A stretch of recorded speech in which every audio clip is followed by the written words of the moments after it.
ಇದು ವಿಜಯ್ ಟೈಮ್ಸ್ ನ exclusive story ದೊಡ್ಡ ರೈಡ್. ನಿಮ್ಮ ಮನೆಗೆ ಬರುವಂತ ಸಿಲಿಂಡರ್ ಅಲ್ಲಿ ಗ್ಯಾಸ್ ಕೂಡ ಕಳ್ತನ ಮಾಡ್ತಾರೆ ಗೊತ್ತಾ ನಿಮ್ಗೆ? ನೋಡಿ ಇಂಡಿಯನ್ ಇದೆ ಸೀಲ್, ಈ ರೀತಿ ನೋಡಿ, ಈ ರೀತಿ ಎಲ್ಲ ಪ್ರಿಂಟ್ ಮಾಡಿ ಇಟ್ಕೊಂಡಿದ್ದಾನೆ. ಎಷ್ಟು ಬೇಕಾದ್ರೂ ನಿಮ್ಮ ಹತ್ರ ಇದೆ. ಹೇಗಿದೆ ನೋಡಿ ಗ್ಯಾಸ್ ಮಾಫಿಯಾದವರ ದರ್ಪ. ಇವರು ಮಾಡ್ತಿರೋ ಅಕ್ರಮದ ಬಗ್ಗೆ ಪ್ರಶ್ನಿಸಲು ಬಂದ ಆಹಾರ ಅಧಿಕಾರಿಗಳ ಮೇಲೆಯೇ ದಾಳಿ ಮಾಡ್ತಿದ್ದಾರೆ ಖದೀಮರು.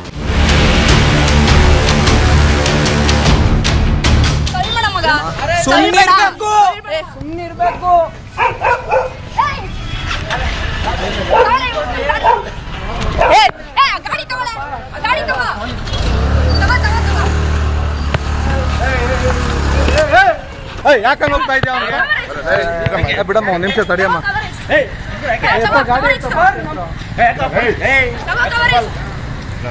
ಸರ್ ಬನ್ನಿ, ಕರ್ಕೊಂಡು ಹೋಗ್ತೀವಿ ಬನ್ನಿ sir. Sir illegal gas filling ಮಾಡ್ತಾ ಇದ್ದಾರೆ ಇವರು. ಗ್ರಾಹಕರು ಬಳಸೋ ಅಡುಗೆ ಅನಿಲವನ್ನೇ ಕದಿಯೋ ಈ ದಂಧೆಕೋರರನ್ನ ಪ್ರಶ್ನಿಸಲು ಬಂದ ವಿಜಯ್ ಟೈಮ್ಸ್ ನ ಕವರ್ ಸ್ಟೋರಿ ತಂಡದ ಮೇಲೆ ದಾಳಿ ಮಾಡಲು ಮುಂದಾಗ್ತಾರೆ ಕಳ್ಳರು.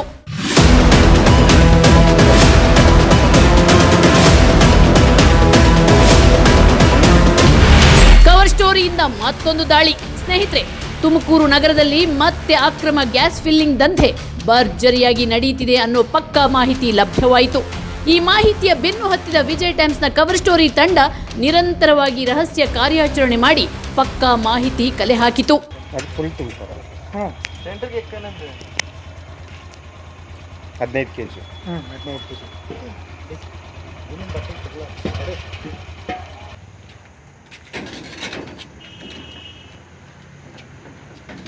ಎಸ್, ಈ ಬಾರಿ ನಮಗೆ ಮತ್ತೊಂದು ಶಾಕಿಂಗ್ ಮಾಹಿತಿಯೂ ಲಭ್ಯವಾಯಿತು.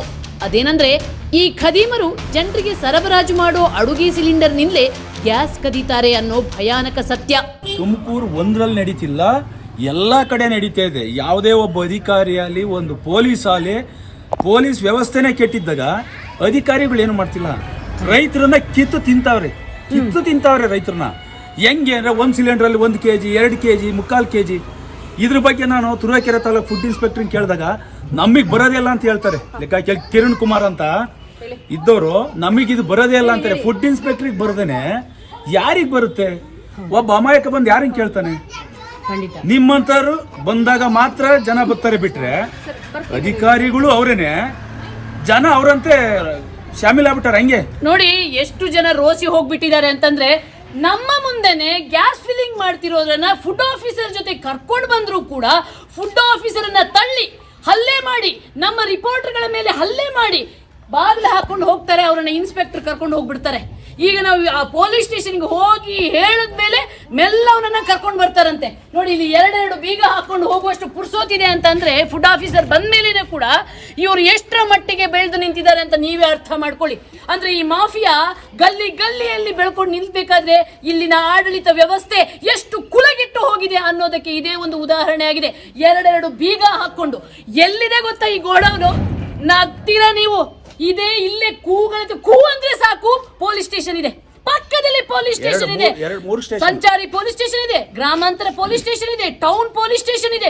3 ಪೊಲೀಸ್ ಸ್ಟೇಷನ್ ಮಧ್ಯದಲ್ಲಿ ಇಂಥ ಒಂದು ಅಕ್ರಮ, ಅತ್ಯಂತ ಡೇಂಜರ್ ಆಗಿರುವಂತ ವ್ಯವಹಾರ ಮಾಡ್ತಿದ್ದಾನೆ ಅಂತಂದ್ರೆ ಇವನ ಅಹಂಕಾರ, ಇವನಿಗಿರುವ ಬೆಂಬಲ ಎಷ್ಟಿರ್ಬೇಕು, ಮತ್ತೆ ಇವನು ಕೊಡ್ತಿರುವಂತ ಲಂಚದ ಪ್ರಮಾಣ ಎಷ್ಟಿರ್ಬೇಕು ಅಂತ ನೀವೇ ಯೋಚನೆ ಮಾಡಿ. ಮೊದಲೇ ಜನ ಗ್ಯಾಸ್ ದರ ಏರಿಕೆಯಿಂದ ತತ್ತರಿಸಿ ಹೋಗಿದ್ದಾರೆ.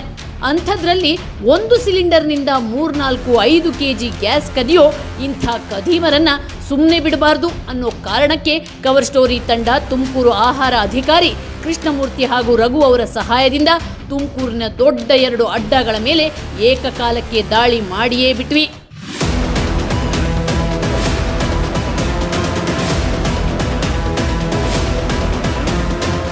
ಶುಭಶ್ರೀ ಆಟೋ ನಿಲ್ದಾಣ ಅನ್ನುವಂಥ ಹೆಸರು.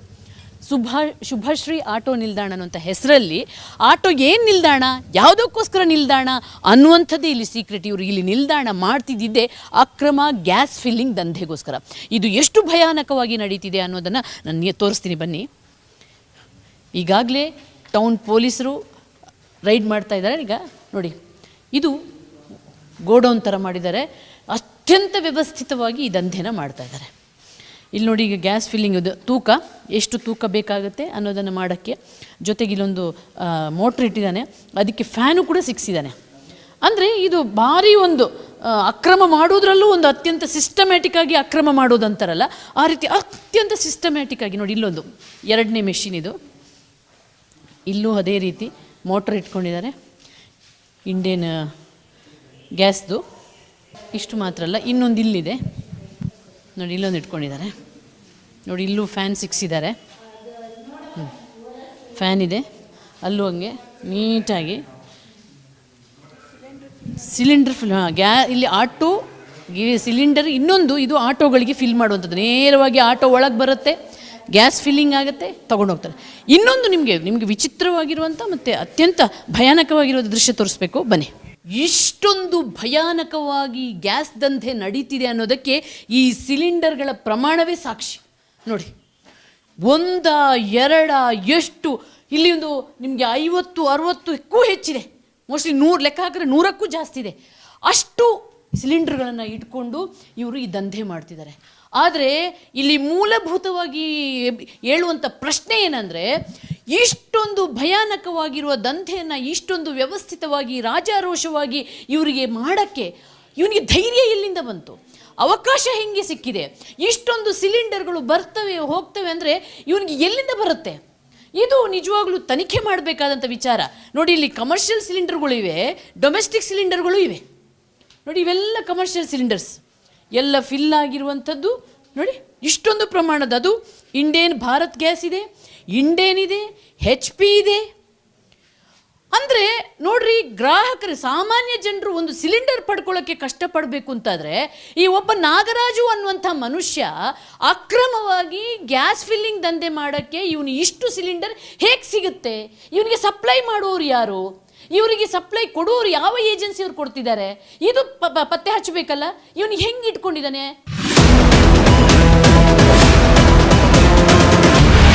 ಗೋ ಗ್ಯಾಸ್ ಹೆಸರಲ್ಲಿ ಭಾರಿ ಅಕ್ರಮ ನೋಡಿ. ಇವರ ಹೆಸರು ನಾಗರಾಜ್ಗೆ, ಹೊರಗಡೆ ಶುಭಶ್ರೀ ಆಟೋ ನಿಲ್ದಾಣ ಅಂತ ಹಾಕ್ಕೊಂಡಿದ್ದಾರೆ.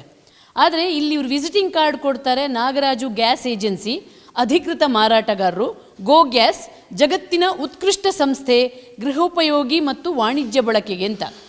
ಆದರೆ ಅಲ್ಲಿ ಒಳಗೆ ನಾವು ಎಲ್ಲ ನೋಡಿದ್ವಿ, ಎಲ್ಲೂ ಗೋ ಗ್ಯಾಸ್ ಅಂತೂ ಯಾವುದು ಕಾಣಲಿಲ್ಲ ನಮಗೆ. ಬರೀ HP, ಇಂಡೇನ್, ಭಾರತ್ ಇವೆಲ್ಲ ಸಿಗುತ್ತೆ. ಬಟ್ ಇವ್ರು ಬರ್ತಿದ್ದೇನು, ಇಲ್ಲಿ ವಿಸಿಟಿಂಗ್ ಕಾರ್ಡ್ ಕೊಡೋದೇನು ಗೋ ಗ್ಯಾಸ್ ಅಂತ. ಗೋ ಗ್ಯಾಸ್ ಒಂದಾದರೂ ಸಿಗಬೇಕಲ್ಲ ನಮಗೆ. ನೋಡಿ, ಇಲ್ಲಿ ಸಿಲಿಂಡ್ರದ್ದು ಚಿತ್ರ ಹಾಕಿದ್ದಾರೆ, ಗೋ ಗ್ಯಾಸ್ ಅಂತ ಎಲ್ಲ ಹಾಕಿದ್ದಾರೆ. ಎಲ್ಲಾದರೂ ಇದೆಯಾ? ಅಲ್ಲಿ ಬೇರೆ ಒಂದು ನಾಗರಾಜು ಅಂತೆಲ್ಲ ಹಾಕಿದ್ದಾರೆ. ಮತ್ತು ಇವರ ಈ ಇದರಲ್ಲಿ ಮಾಡೋದೇ ಅಕ್ರಮ, ಭಯಾನಕವಾದ ದಂಧೆ.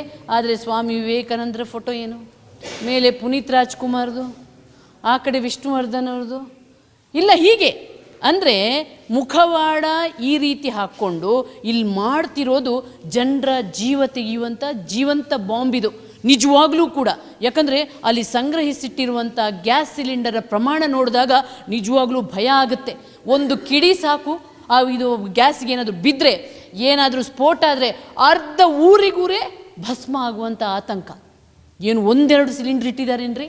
ಆದರೆ ಆಶ್ಚರ್ಯ ಆಗೋದು, ಇವನು ಇಷ್ಟೊಂದು ರಾಜಾರೋಷವಾಗಿ ದಂಧೆ ಮಾಡ್ತಿದ್ದಾರೆ ಅಂದರೆ ಎಲ್ಲಿಂದ ಇವನಿಗೆ ಧೈರ್ಯ ಬರುತ್ತೆ? ಯಾರಿಂದ ಬೆಂಬಲ ಇವನಿಗೆ? ಯಾಕೆ ಇವನು ಇಷ್ಟೊಂದು ಬಾರಿ ನಮ್ಮ ಕೈಯಿಂದ ತಪ್ಪಿಸ್ಕೊಳ್ತಿದ್ದಾರೆ? ಇದು ನಿಜವಾಗ್ಲೂ ಕೂಡ ತನಿಖೆ ಮಾಡಬೇಕಾಗಿರುವಂಥದ್ದು. ಎಲ್ಲಿಂದ ಬರುತ್ತೆ ಗ್ಯಾಸ್ ಸಿಲಿಂಡರ್ಗಳು? ಹೇಗೆ ಸಿಗುತ್ತೆ ಇವರಿಗೆ ಗ್ಯಾಸ್ ಸಿಲಿಂಡರ್ಗಳು ಇಷ್ಟು ಸುಲಭವಾಗಿ? ಯಾರು ಕೊಡ್ತಿದ್ದಾರೆ ಅನ್ನುವಂಥದ್ದು ತನಿಖೆ ಆಗಲೇಬೇಕಾಗತ್ತೆ. ಯಾಕಂದರೆ ಆ ಸಿಲಿಂಡರ್ಗಳು ಏನು, ಅದು ಬ್ಯಾಚ್ ಇದೆ, ಆ ಬ್ಯಾಚ್ ಎಲ್ಲಿಂದ ಬರುತ್ತೆ, ಯಾರು ಸಪ್ಲೈ ಕೊಟ್ಟರು, ಇದರ ತನಿಖೆ ಪೊಲೀಸರು ಮಾಡಲೇಬೇಕು. ಪ್ರಾಮಾಣಿಕವಾಗಿ ತನಿಖೆ ಆದರೆ ಇವನ ಬಂಡವಾಳ ಎಲ್ಲ ಹೊರಗೆ ಬರುತ್ತೆ. ಸಿಲಿಂಡರ್ನಿಂದಲೇ ಕದೀತಾರೆ ಗ್ಯಾಸ್. ನಿಮ್ಮನೆ ಗ್ಯಾಸ್ ಸಿಲಿಂಡರಲ್ಲಿ ತೂಕ ಕಡಿಮೆ ಬರ್ತಿದೆಯಾ? ಹಾಗಾದರೆ ಆ ತೂಕ ಕಡಿಮೆ ಮಾಡುವಂಥ ಮಾಫಿಯಾದ ಮೂಲ ಕೂಡ ಇಲ್ಲೇ ಇದೆ. ಈ ನಾಗರಾಜ್ ಅನ್ನೋ ಮನುಷ್ಯ ಬರೀ ಆಟೋಗಳಿಗೆ ಗ್ಯಾಸ್ ಫಿಲ್ಲಿಂಗ್ ಮಾಡೋದು ಅಥವಾ 2 kg 3 kg ಗ್ಯಾಸ್ ಫಿಲ್ಲಿಂಗ್ ಮಾಡೋದು ಮಾತ್ರ ಅಲ್ಲ. ಈ ಮನುಷ್ಯ ನಮ್ಮ ಡೊಮೆಸ್ಟಿಕ್ ಏನು ಬರುತ್ತೆ ನಮಗೆ ಗ್ಯಾಸ್ ಅಥವಾ ಕಮರ್ಷಿಯಲ್ ಗ್ಯಾಸ್ ಏನು ಬರುತ್ತೆ ಅದಕ್ಕೆ ಅದರದ್ದು ಒಂದಿಷ್ಟು ಅಂದರೆ 19 kg ಬರಬೇಕು ನಮಗೆ. ಅದರಿಂದ ಗ್ಯಾಸ್ ಎತ್ತಿ ಒಂದು 2 kg 3 kg ಗ್ಯಾಸ್ ಎತ್ತಿ ಅದಕ್ಕೆ ರೀಸೀಲ್ ಹಾಕ್ತಾನೆ. ನೋಡಿ, ನಿಮಗೆ ಯಾವ ಕಂಪನಿಯ ಸೀಲ್ ಬೇಕು ಆ ಸೀಲ್ ಇವನ ಹತ್ರ ಇದೆ. ನೋಡಿ ಇಂಡಿಯನ್ದಿದೆ ಸೀಲ್, ಇಲ್ಲಿ ಹೆಚ್ ಪಿದಿದೆ ನೋಡಿ, ಹೆಚ್ ಪಿ ಸೀಲ್ ಇದೆ. ಆಮೇಲೆ ಕಮರ್ಷಿಯಲಿಗೆ ಬೇಕಾದರೆ ನಿಮಗೆ ಹೆಚ್ ಪಿ ಗ್ಯಾಸ್ದು ಈ ರೀತಿ ನೋಡಿ, ಈ ರೀತಿ ಎಲ್ಲ ಪ್ರಿಂಟ್ ಮಾಡಿ ಇಟ್ಕೊಂಡಿದ್ದಾನೆ. ಎಷ್ಟು ಬೇಕಾದರೂ ನಿಮ್ಮ ಹತ್ರ ಇದೆ, ಸೀಲ್ ಕೊಡ್ತೀನಿ ನೋಡಿ. ಇದನ್ನು ಏನು ಮಾಡ್ತಾನೆ, ಸೀಲ್ ಎತ್ತಿಬಿಟ್ಟು ಅದರಲ್ಲಿ 2 kg 3 kg ನಾವು ಮನೆ ಸಿಲಿಂಡರ್ ಬಂದರೆ ಯಾರು ತೂಕ ಹಾಕಿ ಲೆಕ್ಕ ಹಾಕ್ತಾರೆ? ಒಂದು ವೇಳೆ ತೂಕ ಹಾಕ್ತೀನಿ ಅಂದರೆ ಇವನಿಗೇನು ತಲೆ ಕೆಟ್ಟಿದೆಯಾ ಅಂತ ಬೈದು ಕಳಿಸ್ಕೊಟ್ಬಿಡ್ತಾರೆ. ಆದರೆ ನಿಮ್ಗೆ ಯಾವತ್ತಾದರೂ ಅನುಮಾನ ಬಂದರೆ, ಇತ್ತೀಚೆಗೆ ಇವತ್ತೇ ಒಬ್ಬರು ರೈತ ಮುಖಂಡರು ಹೇಳಿದ್ರು, ನಮಗೆ ಬರುವಂಥ ಸಿಲಿಂಡ್ರಲ್ಲಿ 2 kg 3 kg ಕಡಿಮೆ ಬರುತ್ತೆ, ನಾವು ಫುಡ್ ಆಫೀಸರ್ಗೆ ಕೂಡ ಕಂಪ್ಲೇಂಟ್ ಕೊಟ್ಟಿದ್ದೀವಿ, ಫುಡ್ ಆಫೀಸರ್ ಕೂಡ ಕೇರ್ ಮಾಡಿಲ್ಲ ಅಂತ. ಆದರೆ ಈಗ ಗೊತ್ತಾಗ್ತಿದೆ, ಇವರು ಈ ರೀತಿ ಸೀಲ್ಗಳನ್ನು ನೋಡಿದಾಗ ಇಲ್ಲಿ ಆ ದಂಧೆ ಕೂಡ ನಡೀತಿದೆ. ಅಂದರೆ ಗ್ಯಾಸ್ ಸಿಲಿಂಡರಿಂದ ಗ್ಯಾಸನ್ನು ತೆಗೆದು ರೀಸೀಲ್ ಮಾಡುವಂಥ ದಂಧೆ ಕೂಡ ನಡೀತಿದೆ. ಇದು ಅತ್ಯಂತ ಭಯಾನಕ ಮತ್ತು ಜನರಿಗೆ ಮೋಸ ಮಾಡುವಂಥ ಒಂದು ದೊಡ್ಡ ದಂಧೆ. ಒಂದು ಸಿಲಿಂಡರ್ನಲ್ಲಿ 600 ರೂಪಾಯಿ ಲೂಟಿ ನೋಡಿ. ನಿಜವಾಗ್ಲೂ ಆಶ್ಚರ್ಯ ಆಗ್ಬಿಡುತ್ತೆ. ಇಷ್ಟೊಂದು ಮೋಸ, ಇಷ್ಟೊಂದು ದೊಡ್ಡ ದಂಧೆ ನಡೀತಿದ್ರು ಕೂಡ ಇಷ್ಟು ವರ್ಷಗಳ ಕಾಲ ಏನು ಗೊತ್ತಾಗಲಿಲ್ಲ ಅಂತಂದರೆ, ನಮ್ಮ ವ್ಯವಸ್ಥೆ ಎಲ್ಲೂ ಹೋಗ್ತಾ ಇದೆ. ಅದು ಅಲ್ಲದೆ ಒಬ್ಬ ಹುಡುಗ ಹೆಣ್ಮಕ್ಳ ಮೇಲೆ ಕೈ ಹಾಕುವಷ್ಟು ಅಹಂಕಾರ ತೋರಿಸ್ತಿದ್ದಾರೆ. ಅಂದರೆ ಇವರ ಅಕ್ರಮದ ಆರ್ಭಟ ಎಷ್ಟರ ಮಟ್ಟಿಗಿದೆ ಅಂತ ನೀವು ಯೋಚನೆ ಮಾಡ್ಕೊಳ್ಳಿ. ಇವರನ್ನ ಹೀಗೆ ಬಿಟ್ಟರೆ ಇವತ್ತು ಇಂಥ ಅಕ್ರಮ ಮಾಡ್ತಿದ್ದಾರೆ, ನಾಳೆ ಇಡೀ ಊರನ್ನು ಸ್ಫೋಟ ಮಾಡುವಂಥ ಜೀವಂತ ಬಾಂಬ್ ಆಗೋದ್ರಲ್ಲಿ ಅನುಮಾನವೇ ಇಲ್ಲ.